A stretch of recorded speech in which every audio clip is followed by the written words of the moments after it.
The silence of the house was a heavy shroud, muffling the world outside. It was the kind of silence that pressed in, not empty, but full of absence. The aroma, once comforting, now just clung to the stale air, a testament to my own lingering presence. Her absence was a physical ache, a phantom limb that throbbed with every beat of my heart.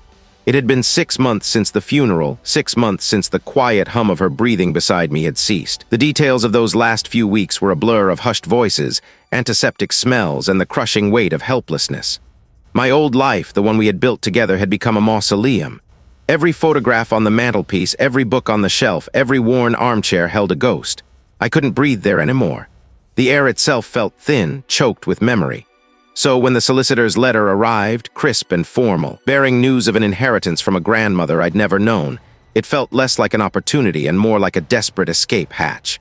A remote Victorian manor, a place utterly divorced from everything I knew, promised oblivion, or at the very least a different kind of quiet. The drive had been endless, a winding descent into deeper isolation. The paved roads gave way to gravel, then to little more than twin ruts carved into overgrown earth. The landscape grew wilder, the trees closing in like a claustrophobic embrace. The sky, a bruised purple-gray, seemed to press down on the roof of my battered sedan. My determination, a brittle thing, was the only engine keeping me moving. I had to leave it all behind. I had to. The manor loomed out of the twilight, a skeletal silhouette against the dying light. A thick tangle of ivy choked one entire wall, its tendrils reaching, grasping. The wrought iron gates, rusted and half off their hinges, groaned a protest as I pushed them open, sending a shiver down my spine. The air on the property was different, heavier. It carried the scent of damp earth, decay, and something else I couldn't quite place a metallic tang, like old blood or forgotten iron. The wind, when it stirred, didn't rustle the leaves so much as it sighed through them, a mournful sound that seemed to emanate from the very foundations of the house itself. I killed the engine, and the sudden silence was absolute, save for the frantic pounding in my own chest. The front door, a massive slab of oak, was warped and scarred, its brass knocker tarnished black. The hallway was vast, leading off into unseen depths. Dust motes danced in the anemic light, swirling like miniature cyclones. I walked, my footsteps echoing unnaturally. Each sound was magnified, reverberating as if the house itself was listening. The silence stretched, taut and thin, threatening to snap. I remembered reaching out, my fingers scraping against rough, damp stone. The guide's voice, usually booming with forced cheer, had become a distant, muffled echo. I tried to call out, but the sound seemed to die in my throat, swallowed by the vast, hungry emptiness. We had been on a cave system tour, separated from group. A last-ditch effort, he had called it, to find some joy, some escape from the gray pallor that had settled over us. Her laughter, bright and clear, had cut through the subterranean gloom earlier, bouncing off the stalactites, making the damp air feel lighter. Now there was only the drip, drip, drip of water, each drop a tiny hammer striking the stone floor, marking the passage of time I wasn't sure I had. I remembered stumbling, my feet sliding on slick rock, the beam of my headlamp having died moments before, leaving me utterly blind. The air, thick with the smell of wet earth and ancient mineral, had grown heavy in my lungs. I could hear nothing but my own ragged breathing, amplified by the close confines. Was I alone?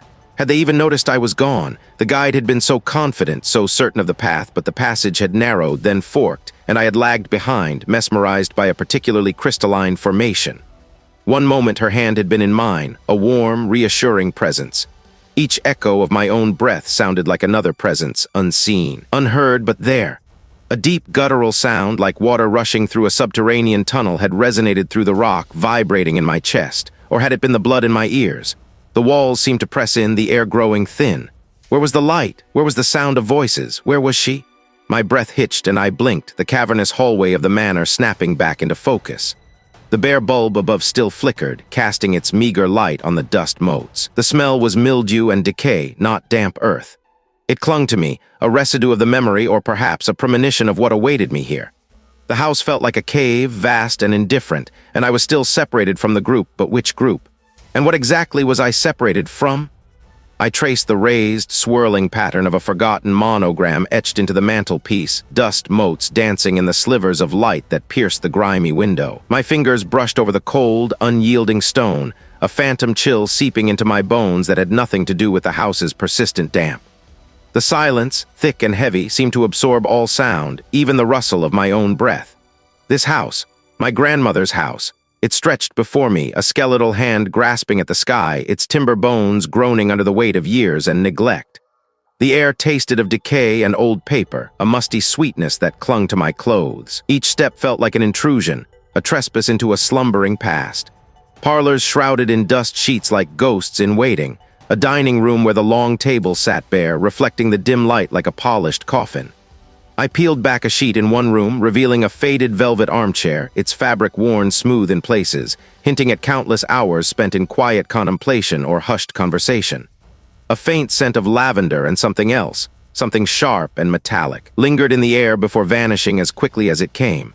I found a study, its walls lined with books, their spines cracked and faded.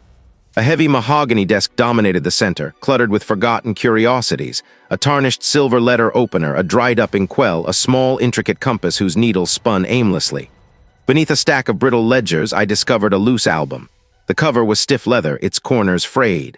Inside, photographs, sepia-toned and fragile. Faces stared out at me, solemn, unsmiling. Men with severe expressions, women with tightly pinned hair and eyes that seemed to hold untold stories. I didn't recognize most of them. Relatives, I presumed, stretching back generations. Her eyes in the photograph, even in black and white, held a curious, almost fearful intensity. A sudden flicker. The single bulb I'd managed to coax into life in the hallway above sputtered once, twice, then steadied. I blinked, my eyes adjusting. Just old wiring, I told myself, a house this age. Further into the house, I stumbled upon what must have been the master bedroom. The bed, a four-poster draped in cobwebs, stood like a forgotten monument. In the corner, tucked beneath a sagging window, was a large, iron-bound chest. The metal clasps were ornate, rusted shut, and a heavy, elaborate padlock secured it. It felt ancient, heavy with secrets. I tried to budge it, to lift the lid, but it was unyielding, solid. A deep, persistent ache throbbed in my temples. It wasn't a draft, the air in the room was still stagnant.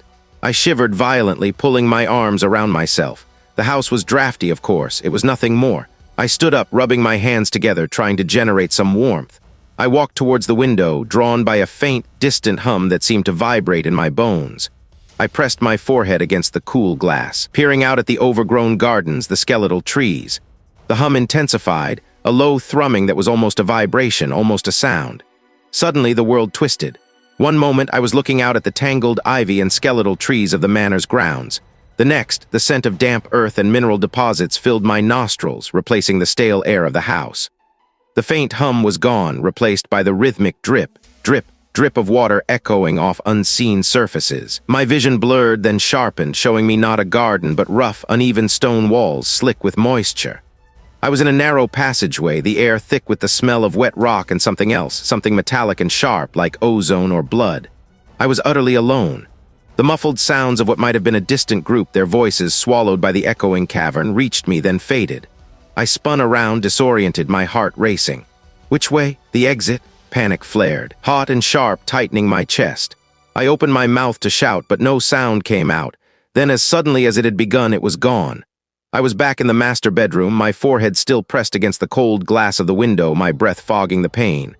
The garden stretched before me, still and overgrown, just as it had been. My heart still hammered, a frantic drum against my ribs. My hands were shaking, trembling uncontrollably. A hallucination, stress, grief. My mind playing tricks. It had to be. The lingering scent of damp earth and minerals was just my imagination. I backed away from the window, my breath coming in ragged gasps. The house was settling, I told myself. Old houses made noises. My mind was fragile. It was too soft to discern words, a breathy, sibilant sound like dry leaves rustling across a stone floor. I strained my ears, holding my breath. Nothing. I spent the rest of the afternoon in a daze, wandering through the echoing rooms, trying to convince myself that I was merely tired, that the house was merely old. I found more photographs, more dusty ledgers, more strange trinkets that offered no explanation, only more questions. What was locked inside that chest? Tent chills seeping into my bones that had nothing to do with the house's persistent dampness.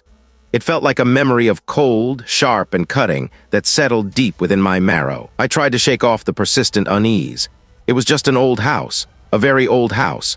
One that had stood empty for too long, accumulating dust and forgotten echoes. I told myself that. I had to. Later in the cavernous dining room, the heavy velvet drapes drawn tight against the fading afternoon light, I attempted to eat.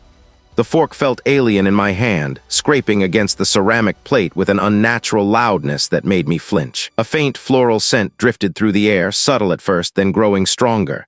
Lily's her favorite. I froze, my hand halfway to my mouth. It couldn't be. There were no flowers in this house, only dust and decay. The scent, however, lingered, a ghostly perfume that tightened my throat. "Hello," I murmured, the words swallowed by the vastness of the room. My voice sounded thin, reedy, utterly alone. A soft sigh seemed to answer, a sound like rustling silk just behind my ear. I whipped around again, a prickle of ice tracing its way down my spine. Nothing, my breath hitched. I closed my eyes, pressing the heels of my hands into them, trying to banish the sensation, the smell, the sound. It was my mind playing tricks. It had to be, my mind fractured by loss, creating comfort where there was only emptiness. I needed air. I needed to see other faces, hear other voices, even if they were strangers. I grabbed my keys, desperate for any distraction, any reprieve from the house's relentless grip. The nearest town was small, a cluster of weathered buildings clinging to the coastline. A small sign by the general store advertised a cave system tour, separated from group for adventurers. The idea of cool, damp air and solid rock walls, a place utterly devoid of the manor's lingering perfume, appealed to me. The guide pointed out formations, stalactites like frozen tears, stalagmites reaching up from the floor. I walked near the back of the small group, trying to absorb the mundane facts to anchor myself in the present. Then I heard it, not the guide's voice, not the muffled chatter of the other tourists. This was soft, intimate, a breath against my ear. "William," my name, her voice clear as a bell, full of that gentle curiosity she always had. My head snapped around. The path was narrow here, winding. I must have fallen behind. The group's headlamps were just pinpricks of light, already turning a bend. I pushed past the fear, the desperate need to find her. He was here, he had to be. Where are I? A figure materialized in the gloom ahead, bathed in the faint glow of my lamp. It was her hair loose and flowing, framing that familiar, gentle face. Her eyes, wide and luminous, fixed on me. She wore the dress he had on that day. The day, my breath caught. She wasn't smiling. Her lips moved, forming words I couldn't quite hear over the roaring in my ears. I reached out, my fingers trembling, aching to touch her. The image shimmered, wavered, then dissolved into the wet, black rock. My headlamp beam swept wildly through the empty space. My knees buckled. It wasn't real. My mind was breaking. The house, the grief, it was all too much. I had seen her. I had seen her. Clambering out of the cave, my clothes damp and caked with mud, I felt like a different man. Broken one. The sunlight felt harsh, alien. I needed to talk to someone, anyone. I scrolled through my contacts, landing on the friend who had offered to help me move into the manor, the one who had always been so practical, so grounded. "William, I all right, man? Haven't heard from I in a while." The friend's voice crackled through the phone, sounding annoyingly normal, annoyingly distant. I keep seeing things, hearing him. There was a pause, a slight hesitation. "Look, William, I know it's rough, losing her like that. It's only natural Ira struggling. Ira in an old, isolated place, grieving. My mind's playing tricks on I. It's probably just the stress, the exhaustion." "No, I don't understand," I pleaded, my voice rising. "It's not just tricks, it's real. I just saw her. In a cave. He spoke to me." Another sigh from the other end. "William, buddy, I need to get some rest. Maybe come back to the city for a bit. Get out of that old place. It's probably just getting to I." The dismissal was clear, gentle, but firm. He didn't believe me, not really. He thought I was unraveling. The line went dead a moment later, a polite excuse about a meeting. I stood there, the phone heavy in my hand, the world suddenly feeling sharper, crueler. No one would. Was he right? Was I just losing my mind? I drove back to the manor, the engine a low hum, the landscape blurring past. As I stepped through the heavy oak door, the air inside felt different, thicker, almost expectant. A faint, sweet floral scent, unmistakable, hung in the air, stronger than before. From the upstairs landing, a soft, familiar melody drifted down, a lullaby she used to sing, barely audible, yet impossibly clear. It wasn't my mind this time. This was real. This was here. It was waiting, but for what? The drone of the detective's voice, the polite but firm dismissal, had echoed in my mind all morning. He thought I was breaking. Maybe I was. I needed a distraction, something concrete and real that wasn't covered in dust sheets or imbued with the scent of decay. The local brochure, picked up at a gas station, had promised natural wonders and breathtaking formations. A cave system tour. It sounded like the perfect antidote to spectral whispers and the unsettling stillness of the manor. The air inside the mountain was a shock, cool and damp, carrying the faint, earthy smell of wet rock and minerals. My breath plumed in front of me, a fleeting ghost. The guide, a young man with an over-enthusiastic delivery, pointed out stalactites and stalagmites with a laser pointer, his voice bouncing off the cavern walls. The small group of tourists shuffled along, their flashlights dancing ahead. I tried to focus, to appreciate the ancient architecture of the earth, but my thoughts kept snagging on the frayed edges of my own reality. Was I truly seeing things in the manor, or was grief simply twisting the mundane into the monstrous? We moved deeper into the mountain's maw. The main path was well lit, but my gaze kept drifting to the darker recesses, the shadowed alcoves that seemed to swallow the light whole. The guide's patter about flowstones and soda straws became a muffled hum. I felt a familiar pull, a subtle urge to veer off the designated route. It was the same feeling that had drawn me to the attic, to the locked room, a morbid curiosity, perhaps, or something else. I lagged behind, ostensibly admiring a particularly large column, letting the group's chatter and the guide's voice recede. The beam of my own small flashlight cut a solitary swat through the gloom. I was now on a cave system tour, separated from group. The quiet was profound, broken only by the drip of water and the distant echo of the others. My light caught something not a geological formation, but an anomaly. It worked, as if someone had tried to blend it in poorly. A strange impulse guided my hand. I pressed. A faint click, almost imperceptible. My breath hitched. Inside, tucked away from the dampest air currents, was a small bundle wrapped in what looked like oilcloth tied with brittle twine. It felt impossibly old. My fingers trembled as I pulled it free. The twine practically disintegrated at my touch. Unwrapping the oilcloth, I found a leather-bound journal, its cover cracked and warped by time and moisture. The pages were yellowed, some fused together, but the ink, though faded, was still legible. It was my grandmother's looping script. My stomach twisted. What was her journal doing hidden in a cave? I fumbled with the brittle pages, my flashlight beam jumping. The first entries were mundane, observations about the weather, gardening notes. Then a shift. March 12th. The air grows thin again. They started as a breeze, a trick of the old house. Now they are more insistent. My heart began to beat a frantic rhythm against my ribs. I felt them. April 5th. I hear them even when I leave the manor. They follow, they want something. I don't understand the old texts, the language. It feels like it's being sung through the very stones. The air around me felt heavy, thick. May 1st.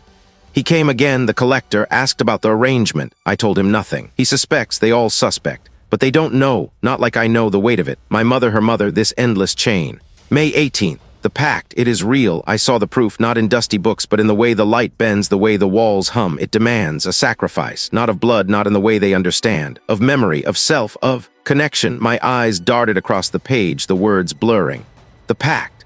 My grandmother hiding this. And she mentioned my mother. Was my mother involved? They was I. June 3rd. I tried to fight it, to break the cycle, to warn them, but who would listen? They'd say I've lost my mind. The manor itself is a cage woven from fear and obligation. It calls to them, it calls to me. A faint, high-pitched ringing started in my ears, a sound that seemed to vibrate in the very rock around me. Or was my mind finally fracturing? The cave felt like it was shrinking, pressing in on me. I clutched the journal tighter, the brittle leather digging into my palm. This wasn't just a haunting. This was a legacy, a terrifying, generational burden. My grandmother hadn't been mad, he had been trapped, just like I was beginning to feel trapped. A sudden, sharp clang echoed from deeper within the cave system, followed by a scuttling sound. It was too loud, too close for the distant group. I froze, my breath caught in my throat. I wasn't alone in this part of the cave. But what else could be down here?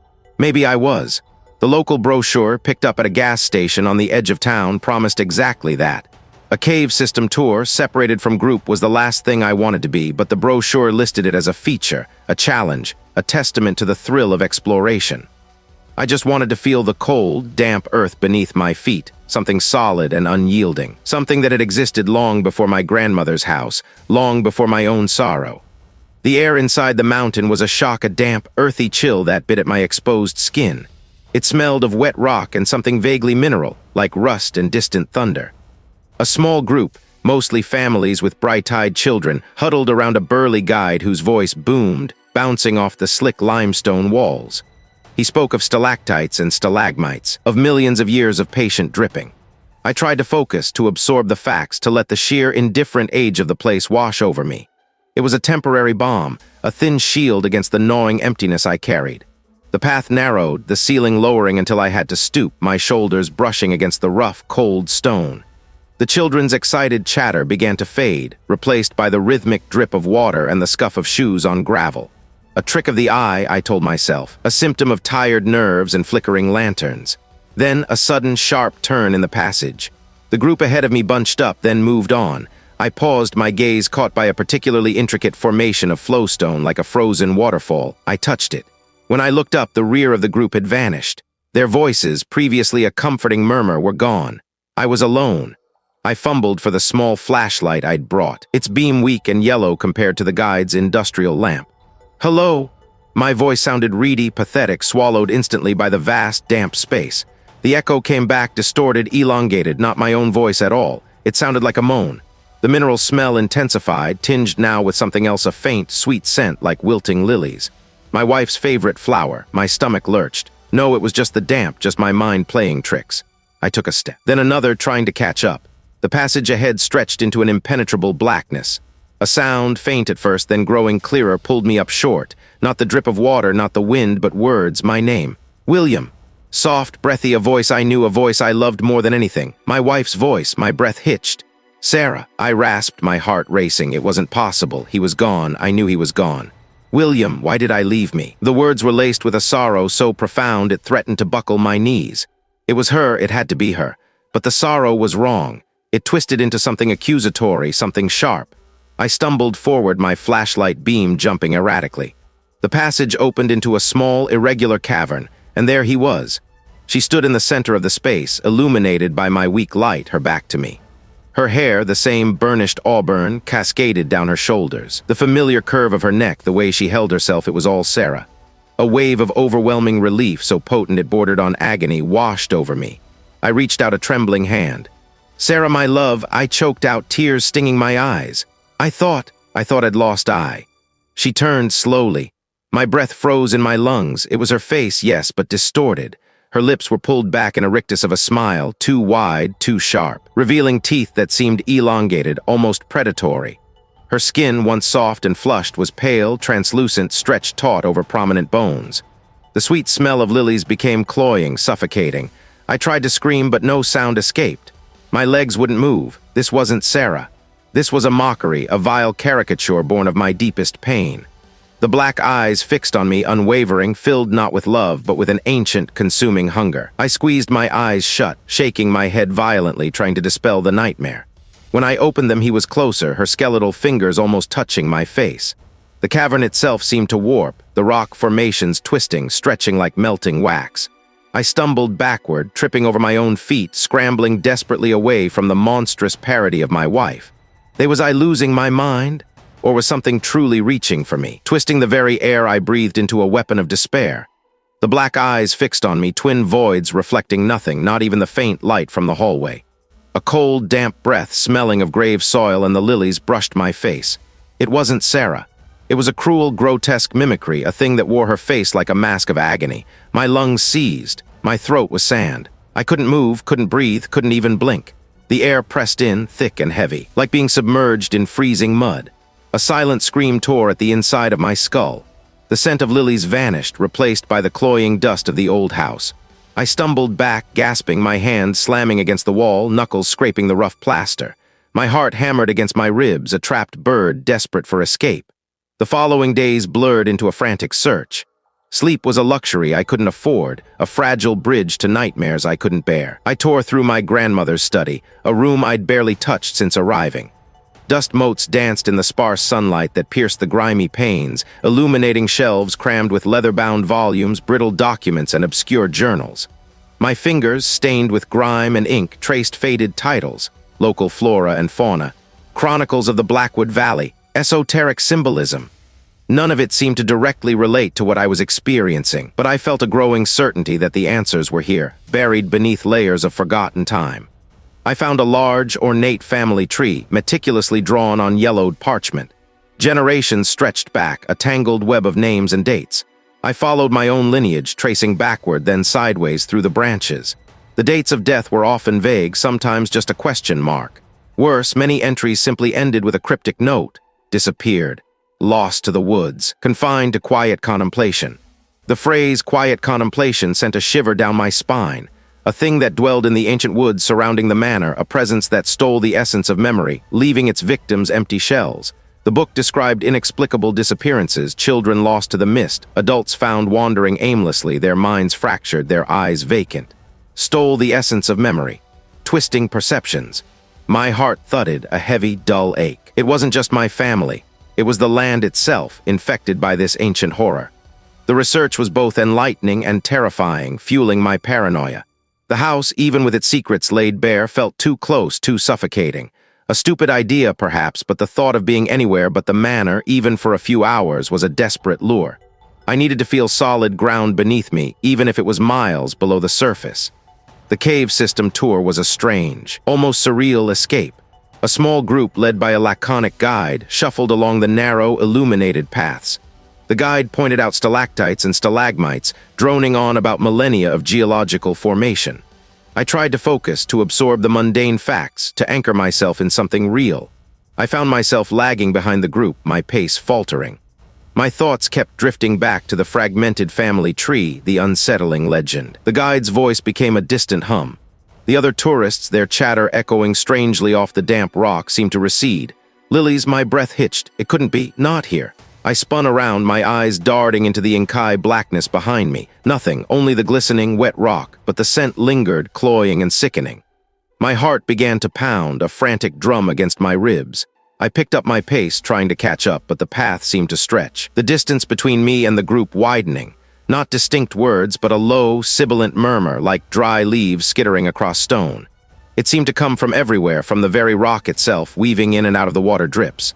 I stopped, clutching the damp railing, my grip tight.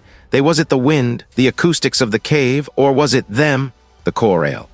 I pressed my hands against my ears, trying to block it out, but the sound seemed to resonate from inside my head. The path ahead seemed to twist and turn into an impossible maze. The faint lights of the group ahead flickered, then vanished.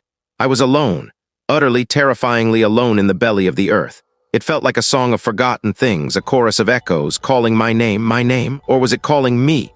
I stumbled forward, blindly reaching for a wall that wasn't there, my fingers grasping at empty air. Was this real? Or was the cave itself just another trick, another layer of the entity's insidious grasp? Had I truly escaped the house, or had I simply walked deeper into its domain? My breath hitched, a rasping sound torn from a throat suddenly too narrow. The chill that emanated from the thing wearing Sarah's face wasn't the familiar cold of the manor. It was deeper, a bone-deep invasion, smelling of loam and lilies, of something freshly unearthed and something long dead. Her black eyes, those impossible voids, spilled into me. They promised nothing but an end. My heart hammered against my ribs, a frantic trapped bird. Then a shudder, the air warped. The hallway lights flickered, not just dimming but twisting, the very light seeming to coil and writhe. A sudden jarring lurch. My stomach dropped. I stumbled, my hand reaching out, not for the warped image of Sarah, but for solid rock. My palms scraped against rough, damp stone. The air was heavy with the scent of wet earth and minerals, not dust and decay. My eyes snapped open wide, stinging. Where was I? The hallway was gone, the manor was gone. I was standing somehow on a narrow, uneven path within a vast, echoing chamber.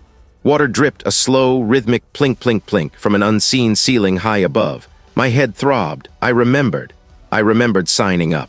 A desperate attempt to escape the house, even for a few hours. A bus ride. A quick, hushed conversation with a local man who seemed too eager to sell tickets. A cave system tour, separated from group. That was it. I was on a tour. I must have just lagged behind. Yes, that had to be it. My torch, a small cheap thing I'd bought at the entrance, was clutched tight in my hand, its beam a weak yellow circle against the overwhelming black. Hello? My voice was thin, swallowed by the cavern's maw. Only the drip, drip, drip answered. I pressed on, my boots squelching on the muddy floor. Each step was a plunge into the unknown, my breath plumed, ghost-like.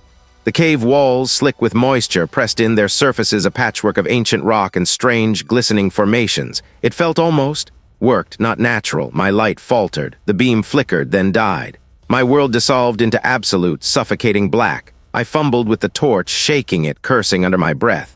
Nothing. I could hear my own ragged breathing, amplified, echoing back at me. And then something else. It came from everywhere and nowhere. The light sputtered back to life, a weak, defiant glow. The cave had changed. The path I was on now was impossibly straight, the walls around me smoother, almost polished, and embedded in the rock inexplicably was a wooden door. A brass doorknob, tarnished green, gleamed dully. It looked like a door from the manor. My stomach tightened. This wasn't right. Caves don't have carved oak doors, not like this, not here. I stumbled towards it, my hand reaching out, trembling.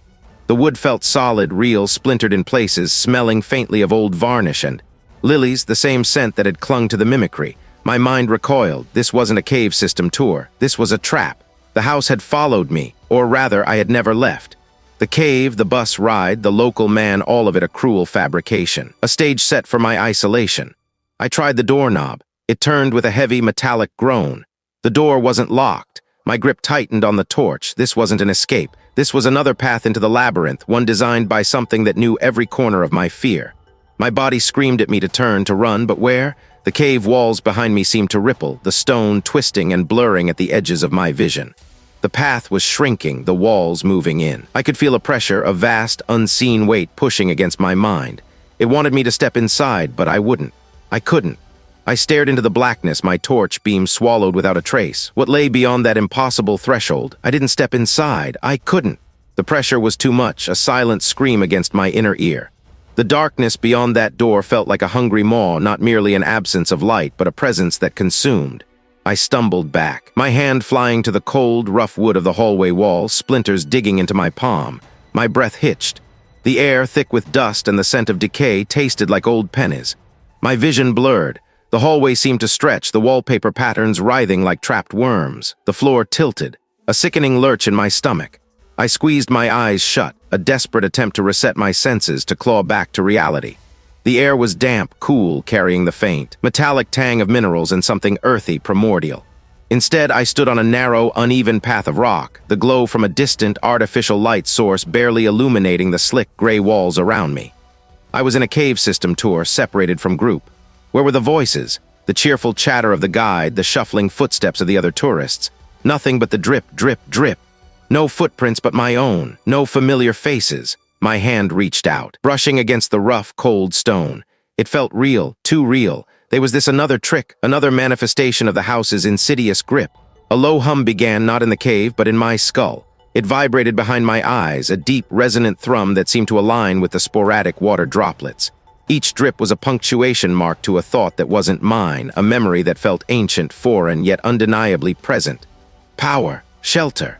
My grandmother's journals. The fragmented notes, the cryptic symbols, they weren't just the ramblings of a disturbed mind. They were a record, a history. My knees threatened to buckle. Images flashed behind my eyes, a kaleidoscope of suffering and ambition. Not my memories, not truly. A hole in reality. He was offering something, a promise. The pact. It wasn't for power, not entirely. It was for respite, protection from something worse. A different horror, perhaps, that stalked the edges of their known world. And in exchange, the entity, the chorale of echoes, demanded an anchor. A tether, a host. The air grew heavy, thick with an unseen presence. They clawed at my sanity. Generations. Each one a link in a chain, each one a temporary guardian, a vessel, until the time came. My breath caught in my throat. My chest tightened, a vise squeezing the air from my lungs. The horror of it slammed into me with the force of a physical blow.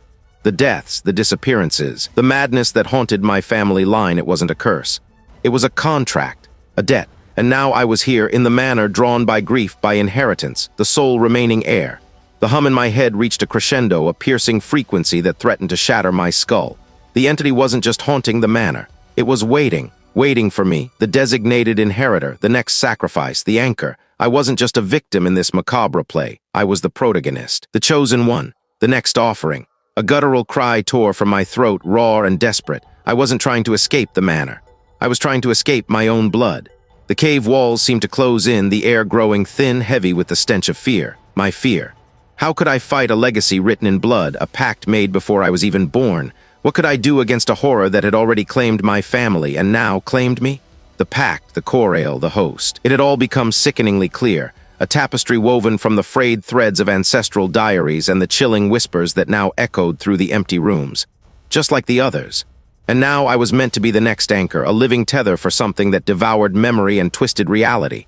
No, I wouldn't. I couldn't. Not after everything. Not after my wife. A desperate surge of adrenaline propelled me. The manor was a cage, but its doors weren't locked. Not yet. I grabbed the keys for the old estate jeep, a relic I'd barely touched, and stumbled down the grand staircase, its polished wood groaning under my hurried weight. The air in the foyer was thick and cold, a stale breath held for decades. I didn't glance at the ancestral portraits, their eyes, I imagined, watching my futile struggle. I just ran. The Jeep sputtered to life after several choked attempts, its engine coughing out a cloud of black smoke that hung heavy in the damp morning air. I threw it into reverse, gravel spitting from beneath the tires as I backed away from the house, then slammed it into drive.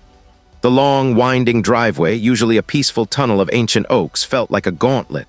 The trees seemed to lean in, their gnarled branches reaching, their leaves rustling with an unnatural urgency, as if trying to warn me or perhaps to hold me. I drove faster than I should, the old vehicle rattling violently, threatening to shake itself apart. The road was rough, overgrown, branches scraping against the Jeep's rusted body.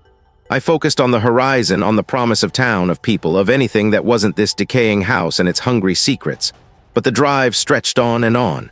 The trees grew denser, their canopy blocking out the weak light of dawn. The Jeep lurched violently. I fought the wheel, my grip tight, but the tires lost purchase. The ground beneath me shifted, not like a muddy track, but with the unsettling grind of rock. The vehicle tilted, then slid, scraping against an unseen wall. I slammed on the brakes, but it was too late. The world outside the windshield was no longer a forest path. It was a cavern. The air thrummed with the sound of dripping water, amplified, echoing. I had somehow impossibly driven into a cave. My mind scrambled, trying to make sense of the sudden, drastic change in scenery. How? The road had been there moments ago. I gripped the steering wheel, my breath catching in my throat. I couldn't be here. This wasn't possible. A flickering, faint light in the distance. Hope, or perhaps another deception. I needed to find a way out. I needed to escape. I pushed open the Jeep door, the sound of metal groaning against rock reverberating through the cavern. The air was frigid, biting at my exposed skin, carrying the metallic scent of damp stone and something vaguely sweet like old blood. I stepped out, my boots crunching on loose scree.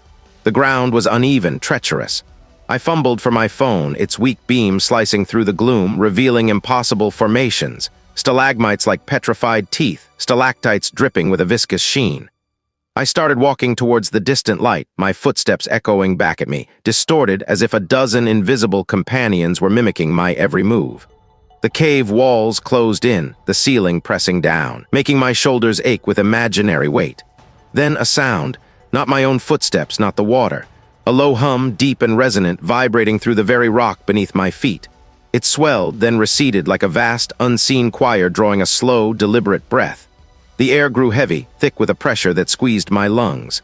I stumbled, gasping, my flashlight beam dancing wildly across the cave walls. The hum intensified, becoming a tangible force pushing against me. It was the chorale, it was here. The hum grew into a roar, a symphony of voiceless sound that tore at my sanity. I was on a cave system tour, separated from group. The thought materialized, unbidden in my mind, a sudden jarring fragment of a memory that wasn't mine. Tour, group, I was alone. I was always alone. My mind rebelled against the intrusive thought, the sudden, impossible familiarity of the scenario. This wasn't a tour. This was an ambush. The roaring hum reached a crescendo, and then a searing pain. A sharp, invisible force that slammed into my chest, knocking the air from my lungs. I cried out, stumbling backward, hitting the rock wall with a sickening thud. My head cracked against the stone, a dizzying explosion of stars behind my eyes. I slid to the ground, my body screaming in protest, my muscles seizing. The roaring receded, replaced by a low, guttural thrum like a vast, ancient heart beating deep within the earth. A hand, or something like one, seemed to press down on my back, holding me, pinning me. It wasn't physical, not truly, but the pressure was undeniable, crushing. I could feel its unseen weight, its immense, suffocating presence. It had found me. It had always been with me. The cavern seemed to twist, the rock faces blurring into impossible shapes. I closed my eyes, trying to block out the disorienting shift, the sensation of being stretched, pulled apart. I was lying on the overgrown gravel driveway, the rusted Jeep askew, its front bumper almost touching the stone foundation of the manor. My head throbbed, a dull ache behind my eyes, and my chest burned with residual pain. My clothes were damp, streaked with mud and grit. I pushed myself up, groaning, my limbs heavy and unresponsive. The manor loomed before me, its windows like vacant eyes, watching. The cave, the tour, the impossible journey, had it been real. The damp earth beneath my fingers, the metallic taste of blood in my mouth from a split lip, the bruising on my ribs, they felt real enough. The escape had failed. I was back, right where it wanted me. But how could it have pulled me back? The air in the study thickened, not with dust, but with something far heavier, a pressure that squeezed my temples. The journals lay splayed, their brittle pages whispering secrets I hadn't wanted to hear. Host. The word tasted like ash on my tongue, a bitter confirmation of the chilling whispers that had haunted the manor since I first stepped foot inside. My grandmother, her frantic scrawls filling these books, had not been mad. He had been a precursor, a warning, a desperate attempt to catalog the unspeakable. And now I was meant to be? What? An empty vessel? A conduit? The thought sent a tremor through my hands, rattling the teacup I had forgotten I was holding. My vision blurred, the precise lines of the ancestral script wavering. I squeezed my eyes shut, a dull ache throbbing behind them. When I opened them again, the study was gone. The musty scent of old paper and dust had vanished, replaced by the damp, earthy smell of wet stone. I was standing on uneven ground, my feet slipping on slick rock. Around me the air hummed with hushed voices, a low murmur that seemed to echo from the very walls. I saw vague shapes, indistinct figures moving slowly forward, their forms swallowed by the gloom. A group. I was on a cave system tour, separated from group. How had I gotten here? My mind scrambled, trying to grasp at the memory of leaving the study, of stepping outside, but there was nothing. The path narrowed, forcing me to duck under a dripping archway. The voices of the group grew fainter, dissolving into the pervasive drip, drip, drip of water. I was alone now, the faint light ahead fading to an almost imperceptible glimmer. This wasn't real. It couldn't be. The wetness was real. The fear was undeniably, terrifyingly real. I pressed my palm against the rough, cold stone, feeling the grit and the dampness. My breath hitched. Was this a memory, a dream, or had the entity finally begun to twist the very fabric of my perception, projecting me into these impossible spaces? A low thrum vibrated through the rock beneath my feet, a sound that seemed to originate from deep within the earth itself. It was the same resonant hum I'd heard in the manor, but here it was amplified, raw, stripped of any domestic insulation. The air grew heavy, thick with a scent I couldn't quite place, metallic, earthy, and something else, something ancient and cloying like forgotten decay. The path opened into a vast chamber, the ceiling lost to the impenetrable blackness above. It wasn't just consumption of my body it sought. That was too simple, too human. It wanted to devour the echoes within me, the memories, the grief for my wife, the love, the fear. It wanted to consume the very essence of my consciousness, leaving behind a husk that would reverberate with its own vile presence, a permanent anchor in this world. This wasn't possession, it was erasure, a complete absorption. I was not to be a host, but a meal, a memory bank to be plundered and then discarded, leaving only its own twisted resonance. My mind, the revelation hit me with the force of a physical blow, knocking the air from my lungs. This was it. This was the clarity I had been searching for, buried beneath layers of madness and grief. The journals, I realized, the ones my grandmother had left, they weren't just warnings. They were attempts at resistance. Her fragmented notes, the strange symbols, the repeated phrases, they weren't gibberish. They were a desperate countermeasure, a ritual to disrupt the feeding. The journals were still splayed open, the teacup still on the saucer. Now I saw the symbols, the frantic cross-hatching, the repeated name of an object. The bell of warding, he had called it, hidden somewhere within the manor, a tool not to fight. It wasn't a weapon, it was a circuit breaker, not of life but of self. What could that possibly mean? I clawed my way back through the perceived darkness, the hum receding, the metallic scent fading.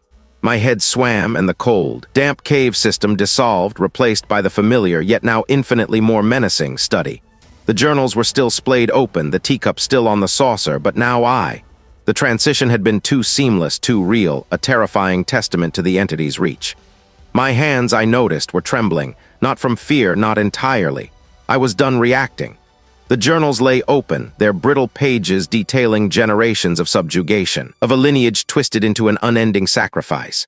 My wife's name, scrawled in my grandmother's wavering hand, was a fresh wound, a brand on my heart. She wasn't merely a victim, he was a tool, another echo caught in the chorale. And I, William, was meant to be the next, a willing host to a hunger that transcended time. No, not anymore.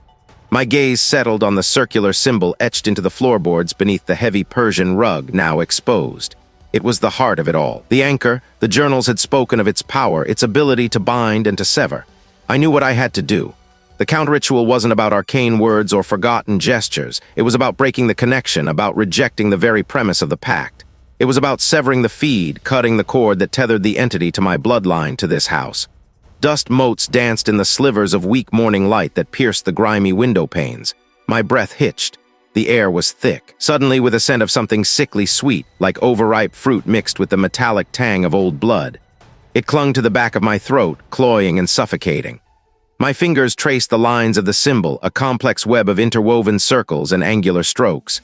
It pulsed faintly, a barely perceptible throb under my touch. Or was that just my own pulse hammering in my fingertips? The room shifted. Not physically, not at first. The light flickered, not from the window, but from within the very air. A low, resonant hum began, a sound that vibrated not in my ears, but in my chest cavity, rattling my ribs. I pressed harder on the symbol, my fingernails scraping against the wood. I refuse this pact, I sever this bond. My voice was stronger now, a desperate declaration. The hum intensified, becoming a deafening roar. The floor beneath me bucked. Books flew from shelves, pages fluttering like frantic birds. The air grew impossibly heavy, crushing. I gasped for breath, my lungs burning. The scent of decay sharpened, now mixed with a terrible acrid stench like burning hair and ozone. Then the walls began to ripple. My wife. Her face tear-streaked, her eyes pleading, her lips moving without sound. My heart wrenched. This was its weapon, its cruelest trick. It fed on grief. It was grief. "You won't have me," I choked out, tears blurring my vision. "You won't have her." The floor dissolved. I was falling, but not through space. It was a falling through time, through memory. The chorale was a cacophony now, 1,000 voices screaming in unison, tearing at the edges of my perception. I felt the familiar, crushing weight of confinement, the terrifying sense of being utterly alone, lost in an endless, echoing black. I was back in the cave system tour, separated from group. Water dripped, a relentless, maddening rhythm. My outstretched hand brushed against slick, uneven rock, no, not a guide. It was my voice echoing back to me, twisted and mocking. My body convulsed, my muscles locking. This wasn't just a memory, it was happening now, or was it? Was this the entity's way of pulling me into its dimension, trapping me in an endless loop of fear and isolation? There was the study gone, there was the house gone. The fall ended not with a crash, but a sickening lurch. A sudden compression of air that knocked the breath from my lungs. My hands, still slick with that cold slime, found purchase on something rough and wet. My knees buckled, sending me sprawling onto a gritty, uneven surface. The darkness, which had been absolute, now offered a faint, aqueous shimmer in the distance, a pale, milky glow that painted the colossal formations around me in distorted, shifting silhouettes. Damp earth clung to my clothes, and the air, heavy and cool, tasted of mineral and decay. I pushed myself up, my muscles aching, head spinning. The floor beneath my palms was a mosaic of loose pebbles and compacted mud. A low, rhythmic drip, drip, drip echoed through the vast space, accompanied by the faint, muffled murmur of voices. They sounded distant, almost submerged, like a radio playing beneath a thick blanket. The air, the acoustics, the peculiar mineral tang. I knew this place, or a memory of this place. A childhood visit, years ago, dragged along by my grandmother. The Crystal Heart Caverns. She'd called it, her voice dry as parchment. A tourist trap, really, with its colored lights and staged formations. This was the cave system tour, separated from group, but how? One moment the manor, the next, this subterranean labyrinth. I called out, "Hello, is anyone there?" My voice, thin and reedy, was swallowed instantly by the cavern's maw. The distant murmuring continued, oblivious. I was alone. The milky light ahead pulsed, growing brighter for a moment, then dimming. It wasn't a natural light. It hummed, a low thrum that vibrated in my chest. It wasn't just voices anymore.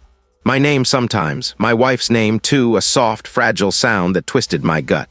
The light ahead resolved into a single glowing orb suspended impossibly in the cavern's center. It wasn't a lamp.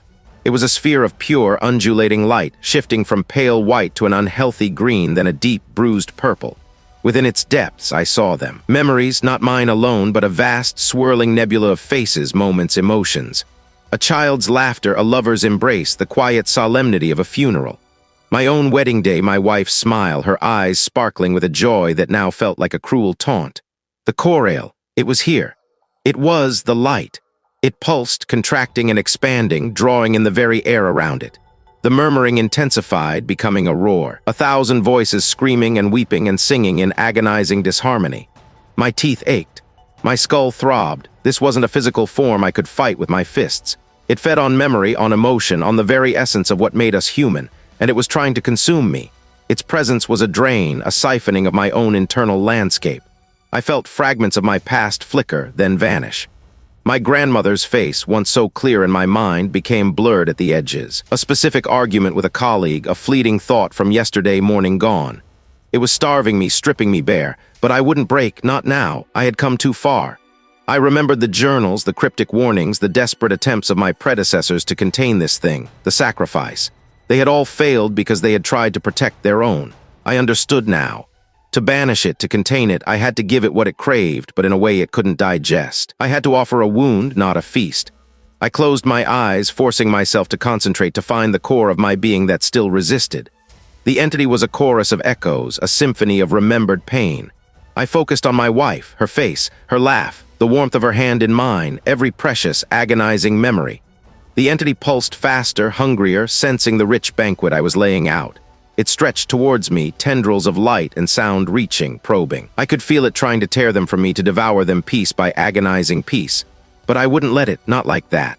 I clenched my jaw, a guttural sound escaping my throat. This was my choice, my offering.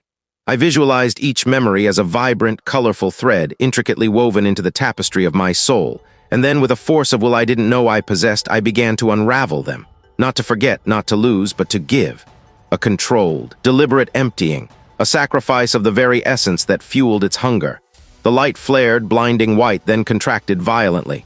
The screaming chorus intensified, then fractured, breaking into individual, desperate cries. It was confused. It wasn't just taking, I was giving, and the giving was different. It was an act of severance, not consumption. It was a weapon. My head snapped back, a jolt of pain tearing through my temples. I felt a ripping sensation, not physical, but deep within my mind, as if pages were being torn from a book. Memories of my wife, the most cherished ones, the ones that still brought tears to my eyes, I pushed them forward, not as sustenance, but as a barrier. A wall of pure, unadulterated, unyielding grief and love, given freely, not taken. The corail recoiled. Its light sputtered, dimmed, then flared again, a desperate, angry shriek that was more felt than heard.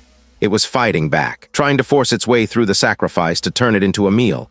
I felt my grip on reality loosen. My hands trembled. My legs threatened to give out. My own identity, who I was, felt like sand slipping through my fingers. Had I given too much or not enough? The cavern around me began to twist, the stalagmites elongating, the air growing thick and viscous. The distant murmuring of the tour group faded entirely, replaced by the grating, tearing sound of reality itself beginning to fray. Was it enough? Could I truly sever myself from the very things that define me and still remain whole? The darkness, which had been a suffocating blanket in the manor, here felt different, deeper. It pressed in not with malice, but with an ancient, indifferent weight.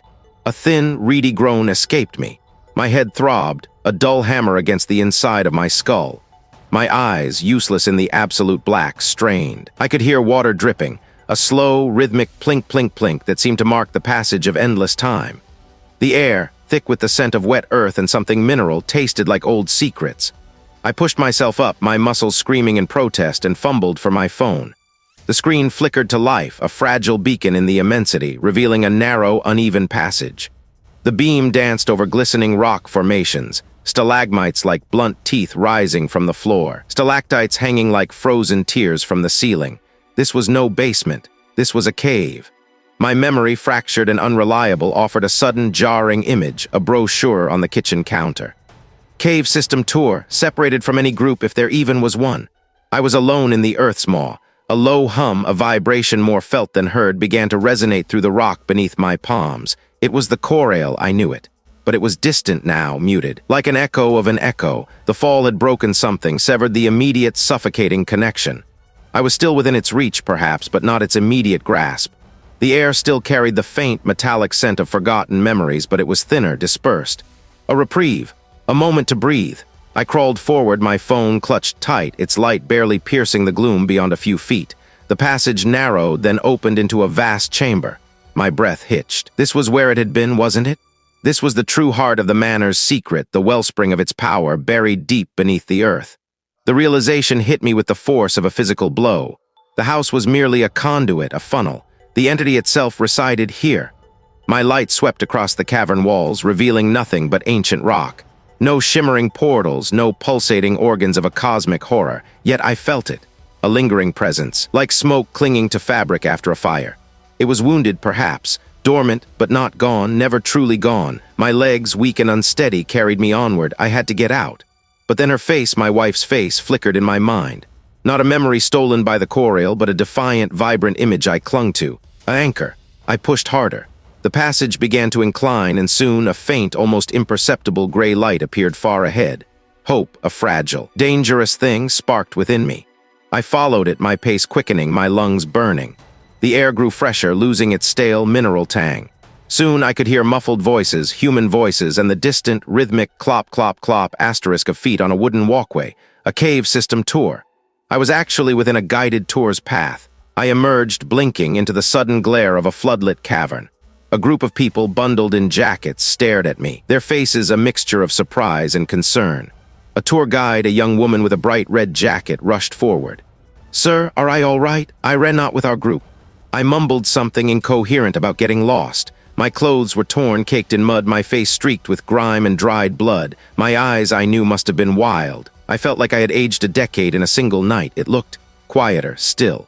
The air around it felt thin, as if something vital had been drawn out. The house stood, but altered, a husk, perhaps, or merely resting. I didn't go back immediately. I couldn't. I stayed in a cheap motel room in the nearest town, scrubbing the grime from my skin, but never quite feeling clean. The hum, the faint, resonant vibration was gone from the air, but it lingered in my bones. A child's laugh, a lover's sigh, a forgotten name. I tried to rationalize it. Trauma, exhaustion. But the echoes persisted, growing stronger when I was alone, when the world was quiet. They weren't coming from outside anymore. They were coming from within. I found myself humming tunes I didn't recognize, ancient melodies that felt heavy with sorrow and longing. My hands sometimes twitched, a strange, involuntary movement, as if they sought to grasp something intangible, something that needed to be collected. The horror had not ended in the cave. It had merely changed form. The chorale of echoes had not been defeated. It had found a new vessel. Was I still William, or was I merely a new repository for the stolen lives, a walking archive of the forgotten? And what new echoes would I begin to sing?